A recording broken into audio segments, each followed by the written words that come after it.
রাতে টক দই খাওয়া কি আসলেই ক্ষতিকর? আপনিও কি রাতে টক দই খাচ্ছেন?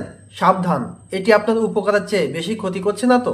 আয়ুর্বেদ শাস্ত্রে রাতে টক দই খেতে নিষেধ করা হয়েছে। এর কারণ আয়ুর্বেদ অনুযায়ী রাতে টক দই খেলে শরীরে কফ ও পিত্ত বাড়িয়ে দেয়। রাতে শরীরের বিপাক প্রক্রিয়া ধীর হয়ে যায়, তাই দইয়ের মতো ভারী খাবার হজম হতে বেশি সময় নিতে পারে। কিন্তু আধুনিক পুষ্টিবিজ্ঞানের মতে রাতে টক দই খেতে কোনোই বাধা নেই, বরং এর কিছু চমৎকার উপকারিতা রয়েছে।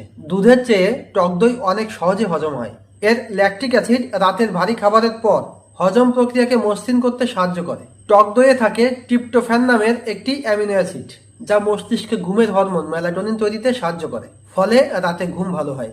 টক দইয়ে থাকা উচ্চমানের প্রোটিন আপনি যখন ঘুমান তখন শরীরের পেশি পুনর্গঠনে কাজ করে। এবার আসুন, কারা রাতে টক দই খাবেন না?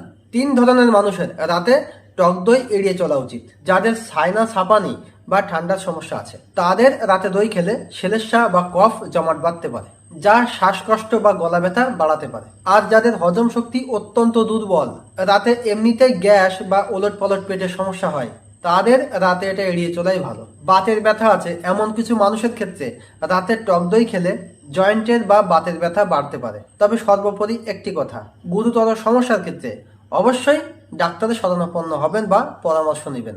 তবে মনে রাখবেন, দই যেন ফ্রিজে ঠান্ডা না হয়। সবসময় নর্মাল তাপমাত্রার ফ্রেশ টক দই খাবেন। স্বাস্থ্যের এমন আরও দরকারি তথ্যের জন্য চ্যানেলটি ফলো বা সাবস্ক্রাইব করে রাখতে পারেন।